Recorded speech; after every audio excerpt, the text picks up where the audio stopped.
Hey, what's happening? What's happening? Hey, welcome to the iHeart Intellectual Radio, the Chronicles of Ron. I am your host, Alan J. Campbell, aka the man, the dark knight at the 9 o'clock hour. Hey, sitting in with me is my favorite pastor. Okay. But we're gonna jump right into something tonight. Tonight. Over the weekend, we had, and I kid you not, here in the city of Chicago, 72 shootings or 73 shootings in a 72-hour period. That roughly averages out to one shooting per hour. One shooting per hour. That is astronomical. Now we can blame it on the heat, we can blame it on the fact that tensions are high, we can blame it on a number of things. And the shocking part is that the shootings, it wasn't an individual on individual. These were mass shootings because each event or whatever events were going on, they had multiple people shot at different events. This was on the west side and the south side, the Lawndale area. We had in one instance we had up to 5 people shot. Another instance we had 6 people shot. One girl fatally. It was a 17-year-old girl, and a group of people who were having, I think they were celebrating a birthday party, and we had several people shot. Now, the question here is what's happening and why is this happening? Now, I had a conversation. The reason why I have the pastor on this evening because I want to get it from a more evangelical point of view. That's what I really want to do, and see does he agree with that.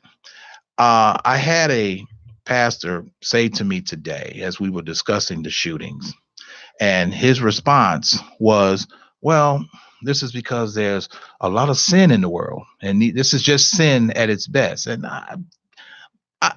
when he said that, I'm kind of perplexed. And it's like, okay, we fully understand the spiritual side of sin, but what does that have to do with what we're dealing with as a people and a community? Pastor, what do you say? What is your take on that? What we have, Brother Ron, is carnal minded people. Yes, we live in a world where there is sin in the world, but this situation primarily is a situation that's carnal minded.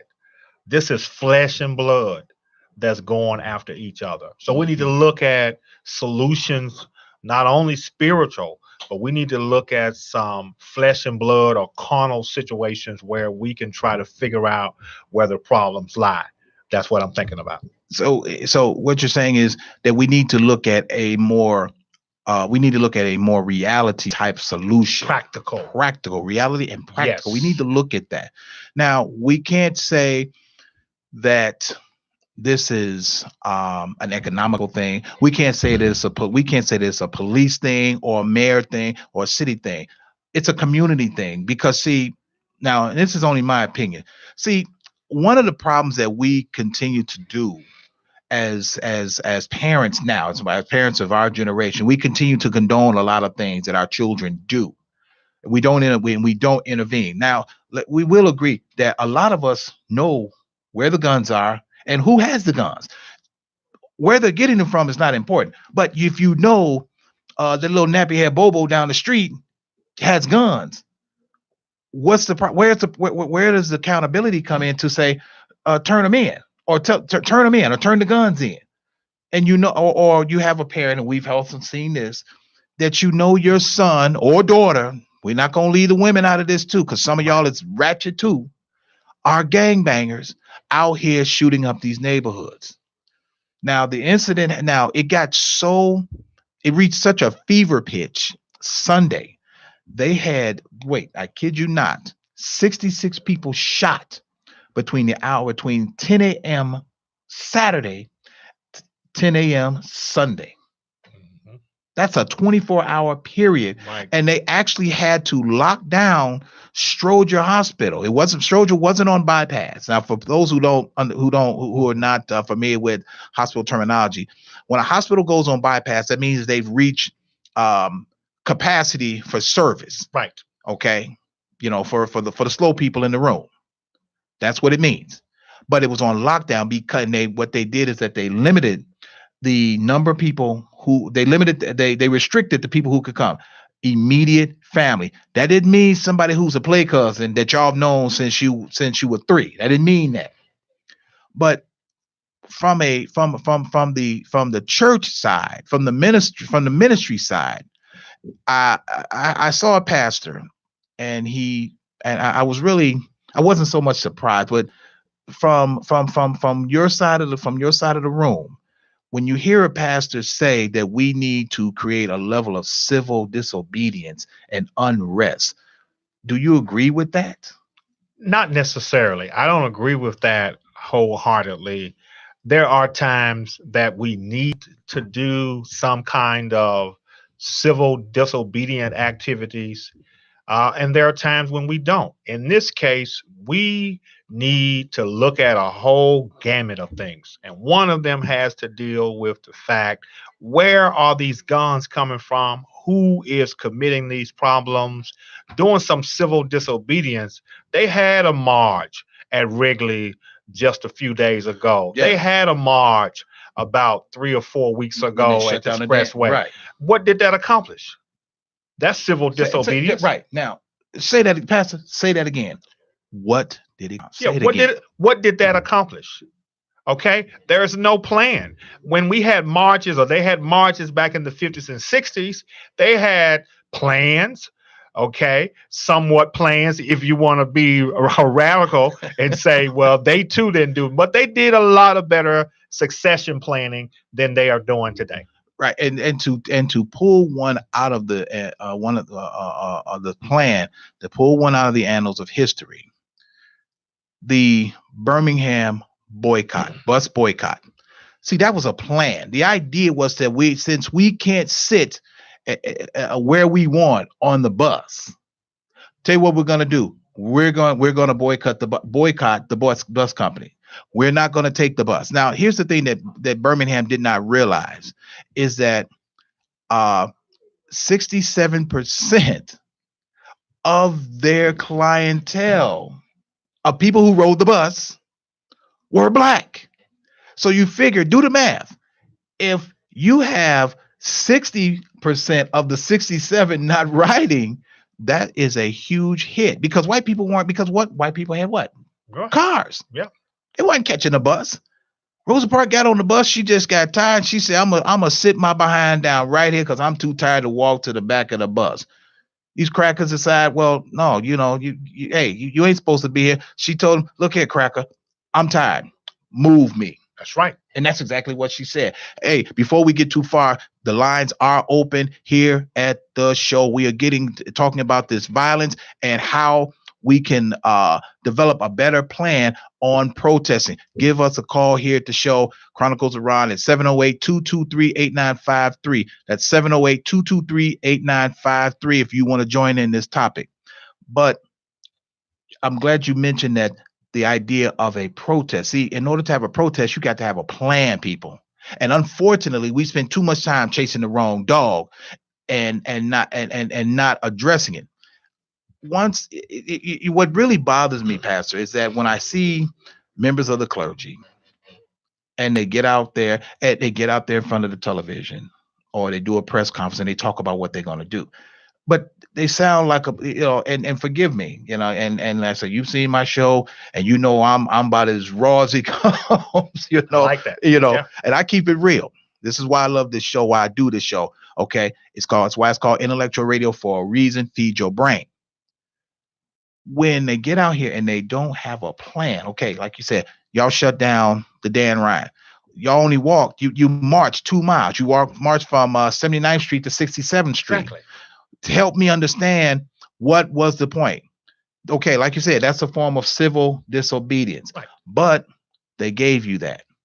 You shut down the expressway, shut down the Lakeshore Drive just this past Sunday, I believe, last Thursday. Yeah. Once again, what did this accomplish? You approaching these things. Now, this was held. This event was organized by members of the cloth. right. And see, the scary part is that unfortunately, and I said this once before, don't nobody love Jesus more than black people. And we have to understand that when we're taking up the mantle, or we want to take on the responsibility of others, we have to understand how Jesus did it when he took up the responsibilities of others. When you're trying to make a change, you have to be willing to go all the way. You have to be willing not to be out in front. Sometimes we have to take a back seat and let others do the work.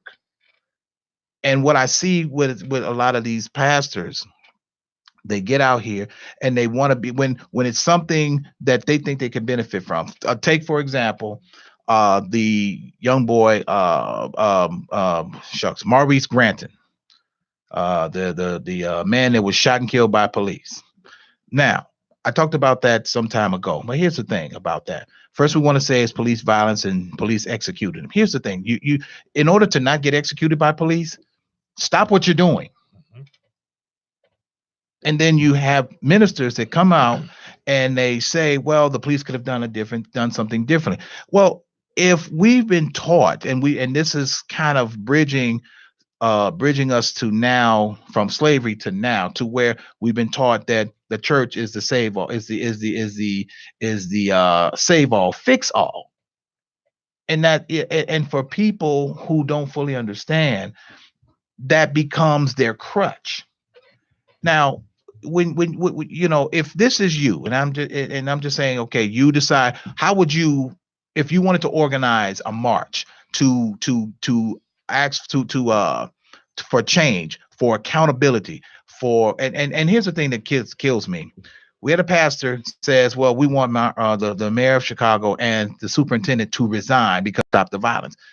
How does that, from a pastoral point, how does asking someone to resign from their job solve the problem? How do we do that? How does he even fix his mouth to create something like that? That will not solve the problem alone, for sure.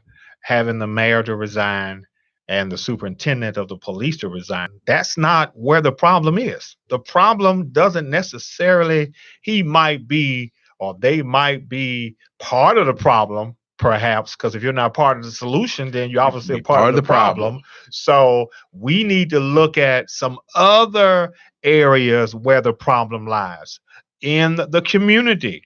That's where we need to start first. Hit the nail on the head again. Hit the nail on the head again. Oh, we got a call. Hey, welcome to the Chronicles of Rohn. Who do I have on the phone, and where are you calling from?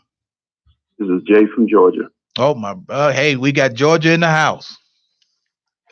Go ahead. So I wanted to chime in briefly. First of all, thank you for taking the call. Second of all, jumping right in. So looking at the situation that has gotten the national publicity that it did, which is the 60 or some odd shootings that occurred in Chicago this weekend. Now, a couple of things. I believe that, in my opinion, at this point, martial law needs to be enforced. Let's be very clear. The police, the community organizers, and the mayor have not been effective in how they have maintained some level of civility within that city. Next thing is, this really stems from a disease within the African American community. Let's be very clear. This isn't happening in Wrigley Field. This isn't happening, over there in Little Italy. You're not even doing that over there by Midway Airport to an extent. This is happening at epidemic levels within the heart of our communities. So what is the fundamental factor or the primary factor of any community? And that is a question. Yeah. Who makes up a community? Communities are made up individuals who belong to families. That's right. So the first problem is, it's a fundamental issue, which is dysfunctional families. We are no longer creating families. We are, as I say, cohabitating nomads. period. There's no structure. There's no order. There's no accountability. We cohabitate, we breed, and then we expect to have a successful, productive community that is going to produce something. Well, if you put dogs together, eventually, and there's no training, there's no discipline, the dogs will turn on each other. That's a fact. But when you put dogs together and they are properly bred and they're properly trained, even a horse, it responds completely different. So some people may get offended in that analogy, but unfortunately, that is what this has degraded itself or degenerated itself down to a common denominator of primal characteristics. Now, this is not just an issue in Chicago. This is a systemic issue in our communities nationwide. Right on. And so what is the fundamental factor in dysfunctional families? Mm-hmm. So I think, in my opinion, before we continue on all of this back and forth, or the mayor's responsible, the police chief needs to resign, which is, of course, that's why no one takes black people serious anymore. We are masters of rhetoric, masters of it, because we can spit. Barack Obama was the best spin doctor we've ever had, because we're great at rhetoric. They never killed Dr. King for his speeches. They killed him when he started asking and going after their pocketbooks. Right on. See, the problem with us is we've sanitized, we've allowed these devils, excuse my French, to sanitize the language of what these people were really after. It's been sanitized. So all we talk about is he had a dream, so they killed him for his dream. And the fact that we perpetuate that foolishness is lying to our children. Right. Which again goes back to the principle of dysfunctional families. So my point is, real quick, briefly, Pastor, you said this earlier, which is the carnal mindedness. Okay, cool. Let's go with that. But at some point, we have to get to a basis to where even if you're not a spiritual person, can't you at least be a decent person? Man. You know what, Georgia? Yep. That is the quintessential of why we say what we say is, why can't we be a decent human being? I don't have to like you to treat you the right way. I don't. You know, hey, a simple good morning, goodbye, hey, how you doing, things of that nature. I mean, this isn't. All I'm saying is, this is, and sorry, not to cut you off. No, go ahead. But the fundamental thing here is the households are on fire. Right on. So if the households are on fire, this fire is all it's doing is spilling out into anything that it touches. Hell, y'all from Chicago. Y'all remember the story of Old Larry's barn? Right on. Right. That's right. The thing about fire, that's why dysfunction is a lot like fire. Because the moment it erupts, it just destroys and incinerates anything that it touches. So we have to become, first of all, we have to become more accountable individually. Didn't I say that? And that doesn't happen unless the family has some sort of structure and order. And this is probably, sorry, but I have to say this. I think the biggest thing or the biggest problem that we have not addressed is when we got integration, or when integration was traded with us, like Indians, we lost our soul completely. That's right. Mm-hmm. That's right. We could do just what we could do exactly what the white man could do, good and bad. Right. And all of the stuff that he engaged in, we were free to engage in too, even if it was to our detriment, because we had not been educated enough to understand everything that is legal is not profitable. Right. And again, and I'm gonna say this too. I'm sorry, I have to say this: the church has failed, because from the very principle of when we got to put these folks in the ground, we still telling people, little Johnny and little Junebug, where he's going to go up into the great big pie in the sky. And God then gave him his wings, and we just going to see him. Well, hold on now. If that's the case, then we might as well not have Easter. That's right. What are we doing? But these are the things that we perpetuate that continues to, double standard is too nice of a word. It's a confusing message to an already toxic environment. This is the equivalent of putting aerosol on a flame. Oh, wow. and let me jump in. So I'm sorry, that's my last point, but I just had to say that because there's a breakdown in several areas, and we've got to get around this because if we're not careful, some solutions don't always include our survival. Let me throw that out there to you. Right. And what did Malcolm X say when he was talking to amongst the brothers? He said, "Some of us got to go." Correct. Malcolm said, "What you don't want is a decision that is made for you in rooms that you've never seen." Yep, exactly. Yep, exactly. That's right. Very good. Exactly. Thank you for my time. All right. Thank you. Oh, hold on, Georgia. Oh. Yes, sir. Yes. Okay. Oh, no, thanks. he's good. Oh, he's good. Okay. Thanks, Georgia. He said it all. Have a good night. All right. He said it all. Yeah.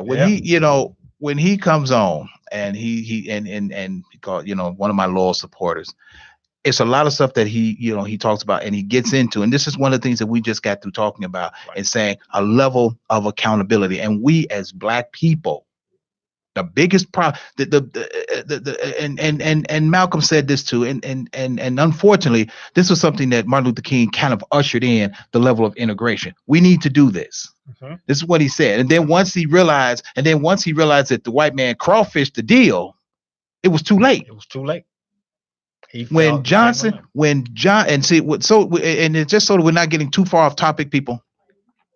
And when Johnson said to the Southern Black preachers, and when it was promised, it was discussed in the room, and he said, "Listen, if you get me the Black vote, if we continue to get Black votes, I will have," his words, "I will have niggas voting Democrat for the next 50 years."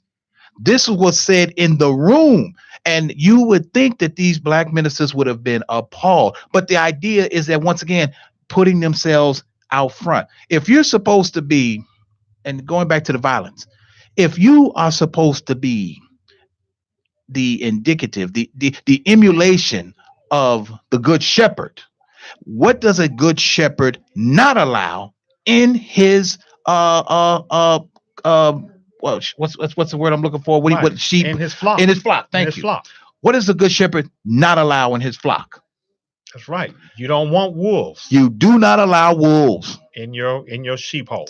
That's exactly sheepfold. In your sheepfold. And unfortunately, Pastor, we have a lot of wolves in sheep's clothing, and some of them happen to be Some of them happen to be members of the cloth. Present member excluded.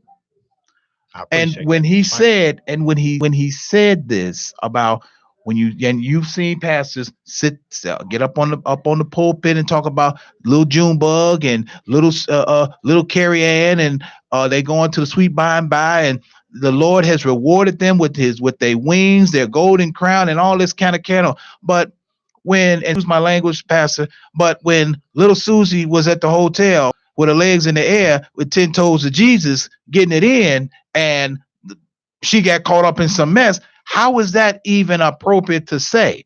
Right. Wait, and just to use, we had that incident where the girl wound up dead in the freezer. But then they had the T-shirts and the memorial things and the little wings and everything. But she was out there in the world tricking off. That's right. So one of the things is that, going back to the violent part, this is, part of this can look at two folds. This could be a covert, and this might be really deep for you all, but this is the whole point. If you listen to this show, you want some deep information. That's right. Intellectual. Now, we could easily say that it's a bunch of knuckleheads running around. This is the gang that can't shoot straight. But at the same time, this could be also a black bag operation to incite violence in the black community, where you got white people masquerading, or they're hiring some of us to do their dirty work. Conspiracy. See, some things we have to start looking at realistically.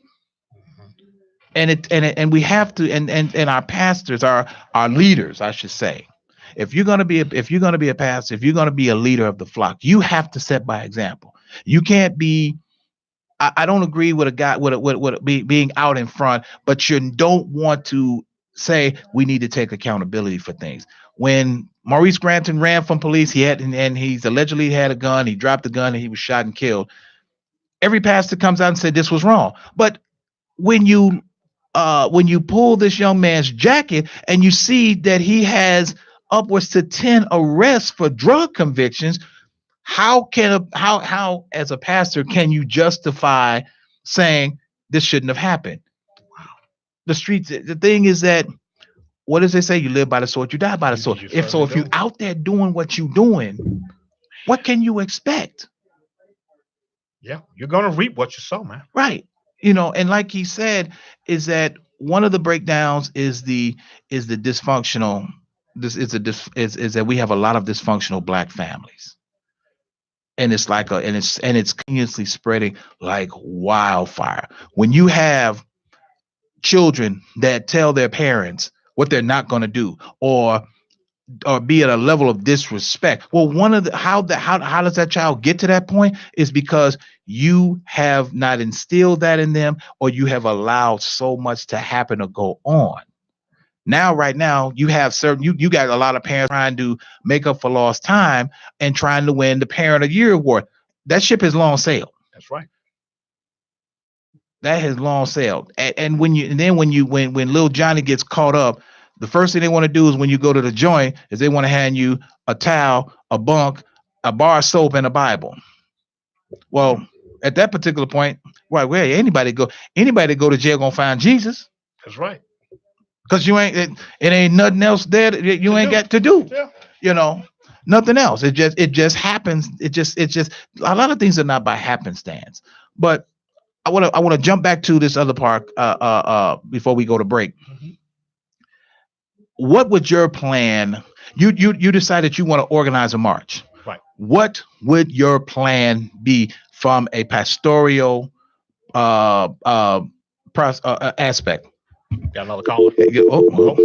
Okay. Hey, I'm not sound like it, but whoever it is, they'll call back. Okay. But what would your plan be from a pastoral point of view on organizing a march that is going to do some good to stem the tide of violence that is continuously engulfing the black community? Well, one thing you're not going to do, brother host, is have a march for 3 hours, 2 miles, and end it. You got to keep going. That march they had in Montgomery lasted over a year. That means that they did not ride on those buses for 365 plus days during the days of 1955 in Montgomery. That was important. And not only that, but they bankrupted the bus company. Thank you.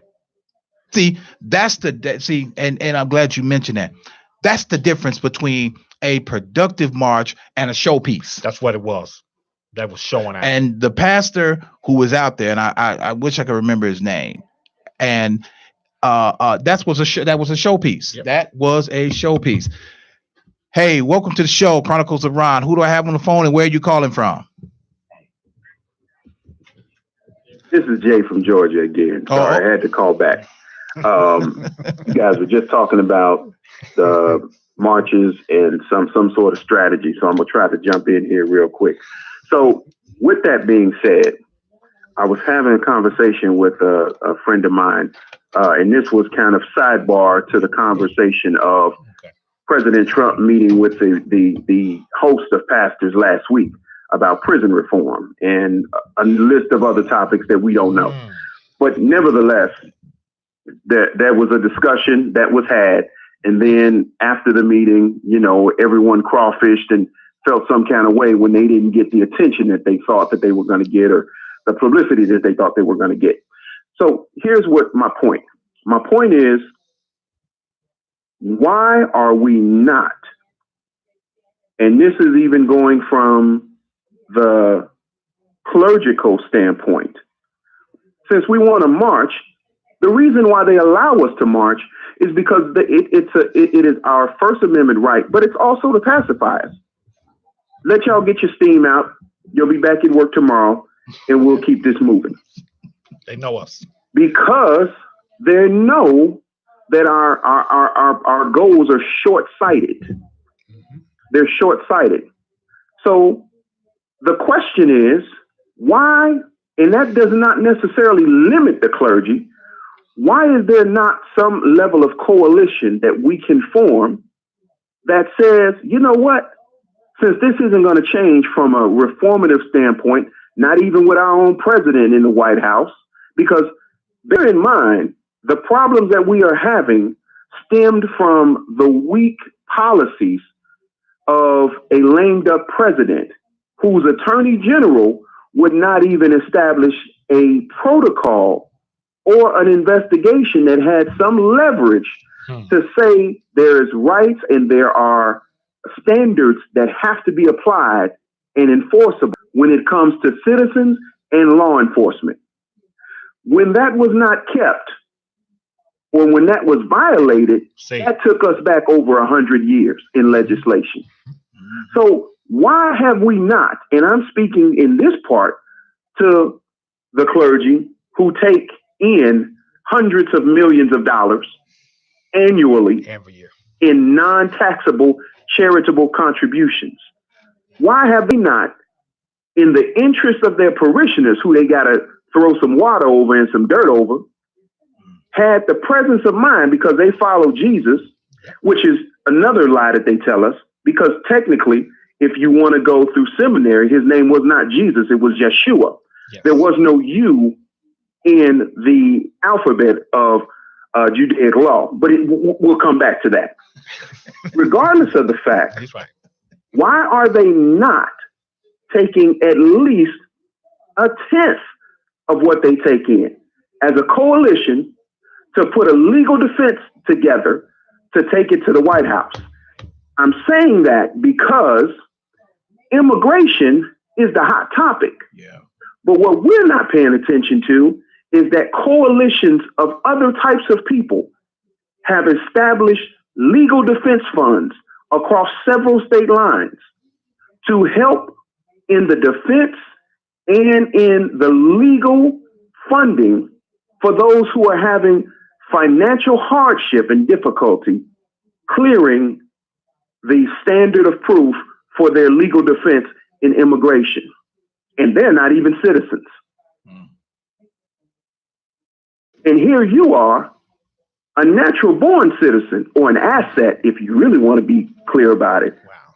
And you can't even put two nickels together so they can even recognize you as the asset that they've already taxed you as. But we'll preach and say Jesus is going to work it out. That's what I have a problem with. Yeah. Oh, my goodness. My Lord. Yes, sir. Yes, sir. You on the money? Yes, sir. Hundreds of millions of dollars. And this is not an exaggeration. And I say that because I've seen it and lived it. Hundreds of millions of dollars. Last point. In the state of Florida, one legal team put up $10 million of their own money to build a case and legislation to submit to the state of Florida so that they could have a bill passed to legalize medicinal marijuana. Wow. So Wow. It's all about what you really want and what's really important. Because you can put it there. It's enough money there. The problem is, do I want my Rolls Royce and my church anniversary, or do I want to actually help people like Jesus? Amen. See, Jesus, what he did, it cost him something. We don't want it to cost nothing. See. Okay, y'all. Thanks. All right, Very man, good. very good, very good. You know, it's hard. You know, it's really difficult to even comment to come back after something like that. It really, It really is. is, because a lot of this is so poignant right now in what he said. Because the whole idea is to sugarcoat this, to blind us, to continue to inundate us with things that do not matter, that do not matter here. But but Pastor, I do appreciate you coming in. I am I glad I really do. stopped by. We just needed I needed a perspective from the pastoral point of view. I really, I really appreciate you. do. I needed that because that way, you're seeing it, and I'm just not just throwing things out there because Yeah, I see it want to stay. firsthand. Yeah, that's Firsthand. the whole thing. That's definitely the whole thing. But once again, I Okay. appreciate you. I Okay. appreciate you. So Okay. we all righty. Yes, I'll sir. see you Yes, next sir. week. Yes, Okay. sir. Yes, you will. Thank you very much. All right. We're gonna continue on with the show. We're gonna continue with this. And when Georgia mentioned certain things about the millions of dollars, the putting together for a legal defense fund to legalize medicinal marijuana. See, this is the thing that once we talk about, if you're going to do something, do it for the right reasons. And we have a lot of individuals that are in the church, that are part of the church, that are doing things to serve themselves. Because last I checked, Jesus didn't serve himself, he served others. He served others. And when we get to this part about this violence and the shootings, 73 shootings in a 72 hour period is just almost unheard of almost anywhere. Just that alone, they had just they during in a war torn country, they don't have that many shootings in that short a period of time. This is what we sometimes say. This is the loose rabbit dog running. This is the rabbit dog running loose at a picnic in the park, tearing up everything he possibly can. A lot of this is that we don't want to take accountability. We don't want to take responsibility. If you know that your child is out, if you parents, you know that your child, and let's just call a spade a spade. If you know your child, ain't no good, and I might be able to get away with it, ain't shit, you need to call it out and stop pretending that and stop pretending that there is some level of redemption in this person. When this knucklehead keeps going, keeps the revolving door of the county jail rotating because of the stupid things that he's done, or you've put up you've gone broke to bond him out, you put up your house for collateral, you've sold as much as you could short of your behind to get this fool out of jail. Or you have some of these ratchet ass girls that's out here doing goodness knows what, because you're not teaching them how to become women. You all are in the environment of the sister girlfriend mentality. This is one of the problems when we talk about a dysfunctional family. Raise your girls to be women, to be wives and not girlfriends.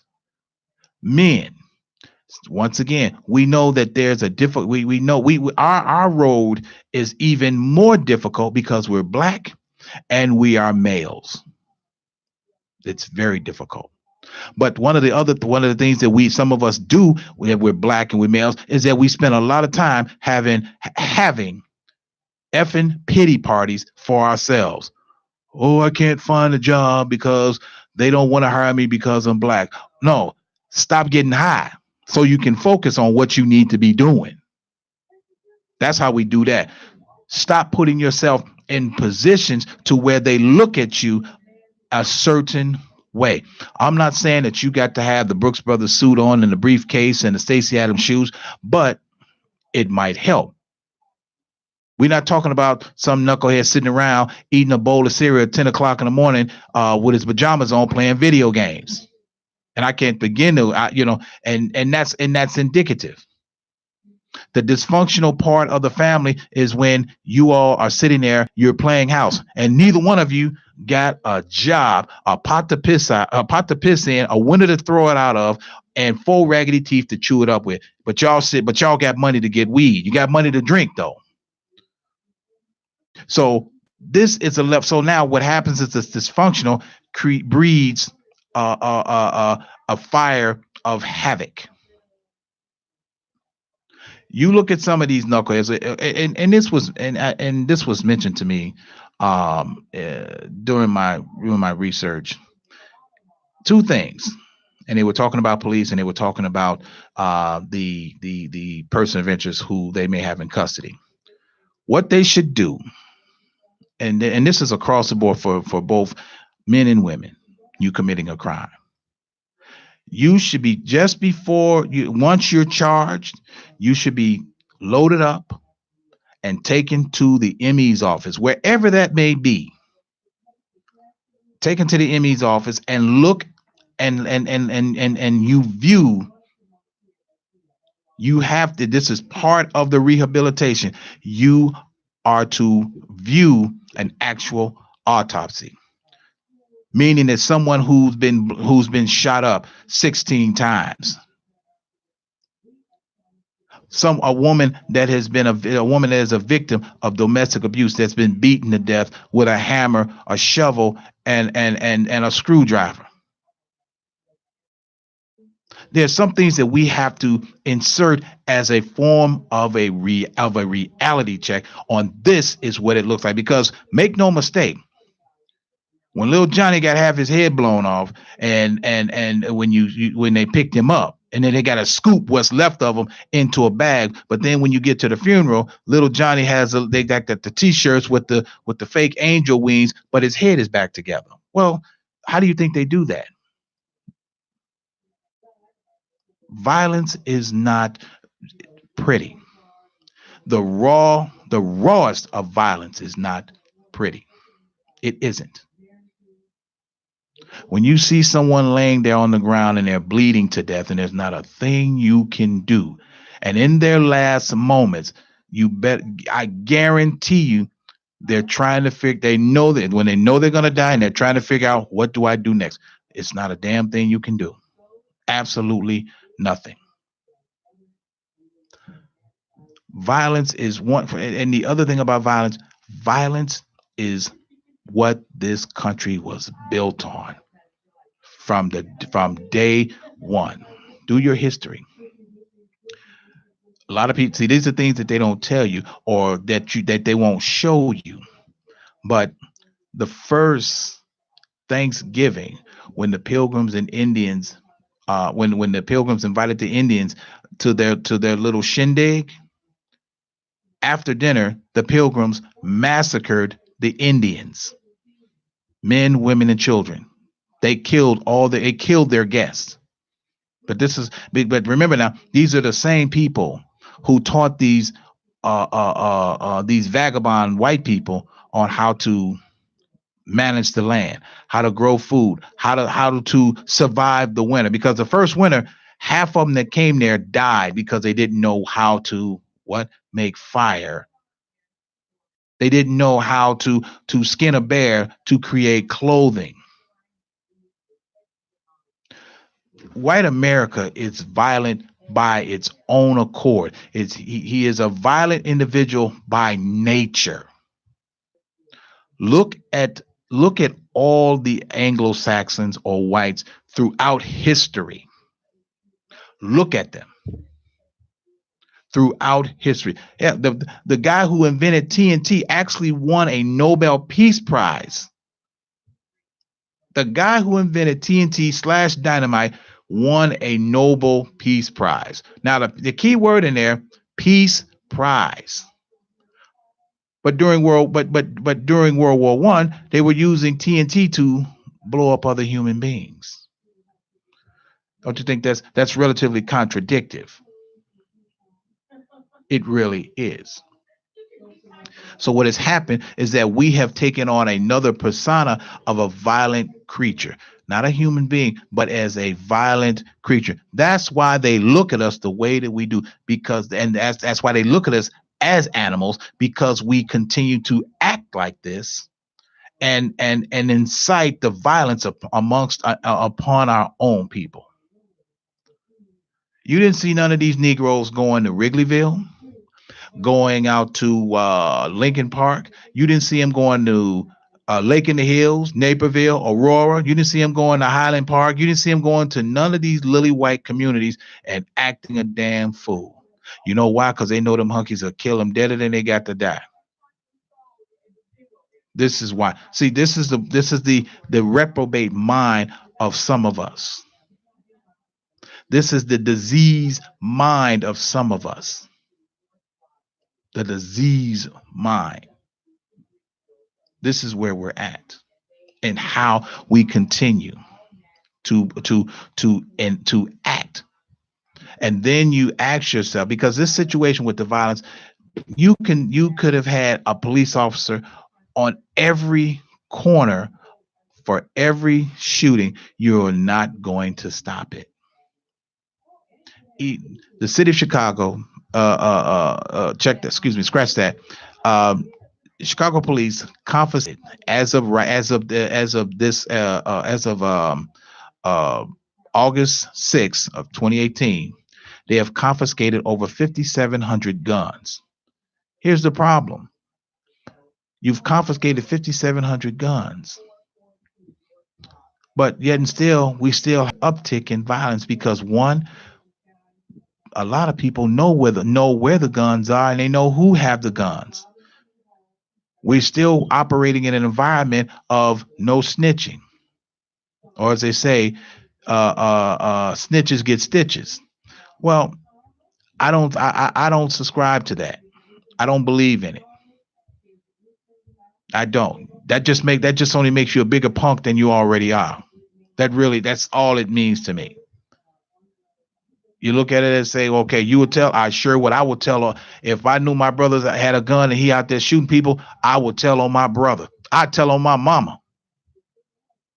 You out there doing something stupid? Yeah, I'm gonna tell her. Not only that, I'll be the one to turn you in without a blink of an eye, a heartbeat, and make no mistake, I will sleep nicely in my bed.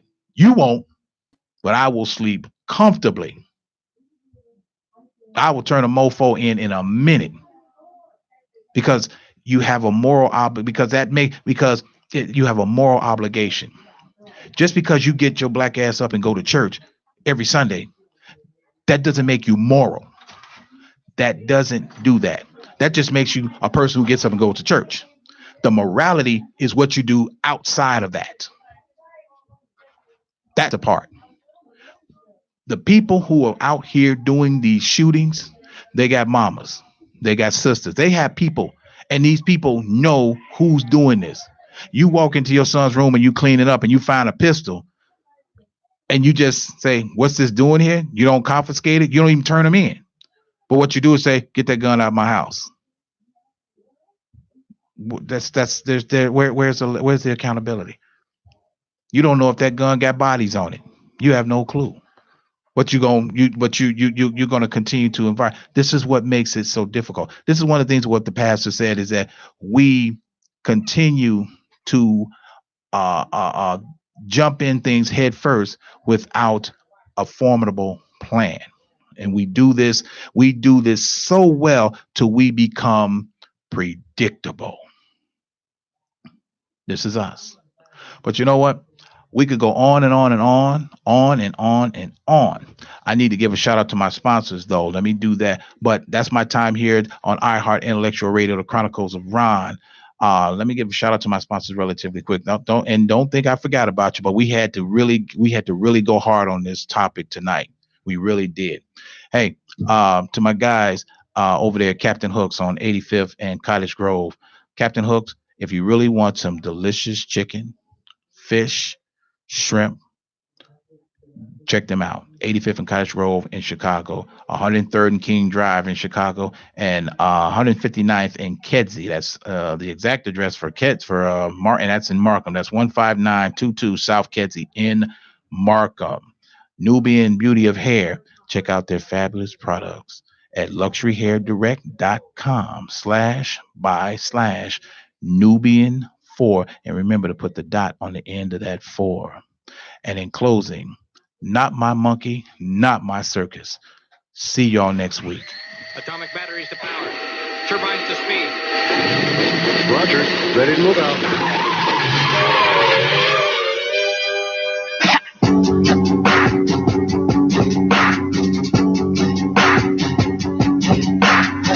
These niggas thinking they ain't crazy out here.